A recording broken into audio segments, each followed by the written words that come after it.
It is said that long ago, a flightless Rathalos was born in these lands. Despite its contrasting art style and gameplay from the mainline series, Monster Hunter Stories 2 Wings of Ruin stays true to the spirit of the Monster Hunter name, sharing some similar gameplay loops, solid combat mechanics, and monstie customization. Just believe. Don't you want to know what's happening to the world? Uncover Ratha's secret? You better up your game, kid. The story is interesting enough, engaging in some parts, and it has some flaws, but it will string you along until the end nonetheless. What makes the story more appealing are the characters. Naviru is your feline sidekick that provides the comic relief but doesn't get annoying. You will meet friends along the way, as each area has a unique cast and will provide you a partner in battle, making through the story enjoyable as you will really feel that you made friends on your adventure. Side note, can we just say that Kane is the best girl? Don't at us. Visually, the game looks great, even stunning at times. The anime-like art style lends itself well, given the Nintendo Switch's limited hardware. The character designs have that distinct look, and monster models look amazing even when compared to their mainline counterparts. The environments can look amazing, particularly the towns, but there are times where you can spot its shortcomings, such as texture pop-ins and clipping, but they don't really take away from the overall experience. Monster Hunter Stories 2 Wings of Ruin's main draw is its battle system and monstie customization.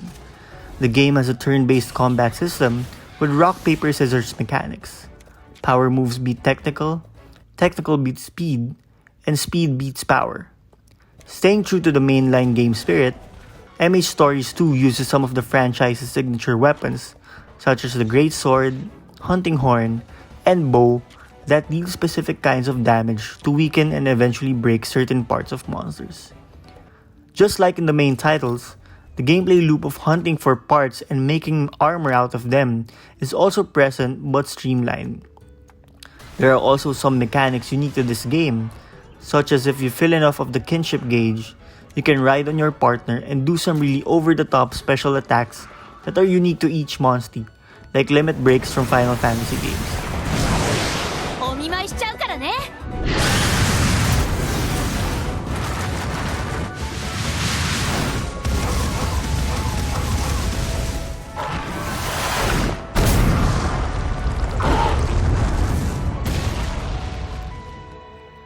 Another interesting mechanic is the ability to customize your monstie's attributes in the way of genes, which is why going to monster dens and capturing eggs is highly encouraged and honestly quite addicting to do. You can also transfer genes from one monstie to another through the rite of channeling, so you can Frankenstein super powerful monsties.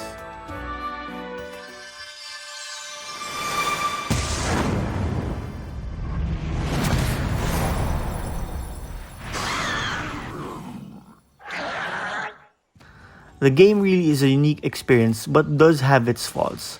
Mainly it falls in the same trappings of the JRPG genre.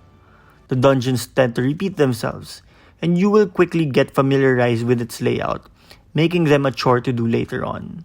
That being said, it is easy just to avoid incoming battles, but the game does give you the option of making battles faster up to 3 times the speed, and if you're over-leveled enough, you can just outright finish the battle in one turn. The game also leans on the easier side. Just by doing the main quests and some side quests, you can stay strong enough to beat the game. You don't really have to grind for experience points, but grinding to collect different monsties and genes was the main draw, and fun to do so things level out in the end. And trust us, there are a lot of monsties. Monster Hunter Stories 2 Wings of Ruin is a unique JRPG with engaging combat and fun gotta catch 'em all monster collecting mechanic that will sink its claws in you until the end. Ride on, fellow hunters.